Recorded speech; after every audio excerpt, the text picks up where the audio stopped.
অভিশপ্ত শয়তান থেকে মহান আল্লাহর নিকট আশ্রয় চাই। সকল প্রশংসা সমগ্র বিশ্বের প্রতিপালক মহান আল্লাহর জন্য।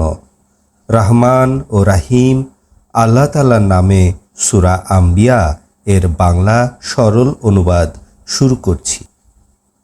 মানুষের হিসাব নিকাশের সময় কাছে চলে এসেছে, অথচ তারা অমনোযোগী অবস্থায় ফিরে রয়েছে। তাদের রবের নিকট হতে তাদের কাছে যখন কোনো নতুন উপদেশ আসে, তখন তারা উহা শোনে হাসি তামাশার উদ্দেশ্যে। তাদের অন্তরগুলি উদাসীন, অত্যাচারীরা গোপনে পরামর্শ করে, এ তো তোমাদের মতো একজন মানুষ ছাড়া আর কিছুই নয়। তোমরা দেখে শুনে কি জাদুর কবলে পড়বে? রাসূল বললেন, আমার রব আকাশ পৃথিবীর মাঝের সকল কথা সম্পর্কে অবগত আছেন। তারা বলে, বাজে স্বপ্ন, বরং সে নিজে রচনা করেছে, বরং সে কবি। অতএব সে আমাদের কাছে নিদর্শন নিয়ে আসুক, যেভাবে পূর্ববর্তীদেরকে নিদর্শন সহ পাঠানো হয়েছিল। এদের পূর্বে আমি যে সমস্ত জনপদ ধ্বংস করেছি তারা ঈমান আনেনি, তাহলে এরা কি ঈমান আনবে?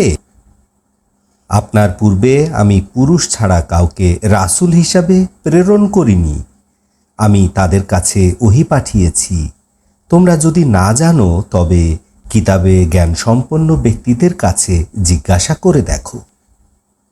তাদেরকে এমন দেহ বিশিষ্ট বানায়নি যে তারা খাদ্য গ্রহণ করত না এবং তারা অমর ছিল না।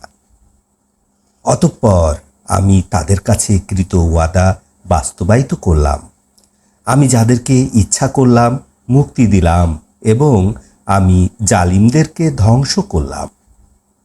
নিশ্চয় আমি তোমাদের প্রতি কিতাব অবতীর্ণ করেছি, উহার মধ্যে রয়েছে তোমাদের জন্য উপদেশ। তবুও কি তোমরা বুঝবে না? কত জনপদকে আমি ধ্বংস করেছি যারা ছিল অত্যাচারী, তাদের পরে আমি অন্য জাতি সৃষ্টি করেছি। অতঃপর যখন তারা আমার শাস্তি অনুভব করতে পারল, তখন তারা জনপদ হতে পালাতে শুরু করল। পলায়ন করো না, তোমাদের ভোগ বিলাসের বস্তু এবং বাড়িঘরের নিকটে ফিরে এসো, তোমাদেরকে জিজ্ঞাসাবাদ করা হবে। তখন তারা বলল, হায় আমাদের ধ্বংস, আমরা নিশ্চয়ই অত্যাচারী ছিলাম।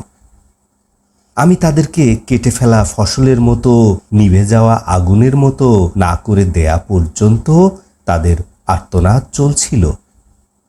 নিশ্চয় আকাশ পৃথিবী এবং উভয়ের মাঝে যা কিছু আছে আমি উহা খেলার জন্য সৃষ্টি করিনি।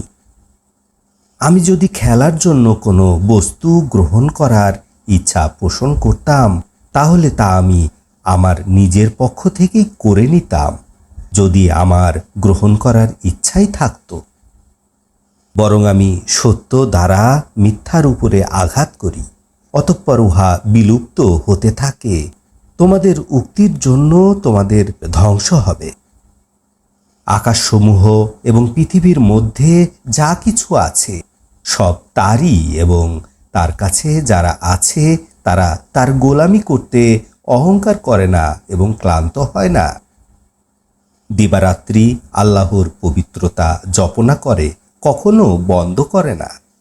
অথবা তারা যে মাটির তৈরি ইলাহ গ্রহণ করেছে, তারা কি মৃতকে জীবিত করতে সক্ষম?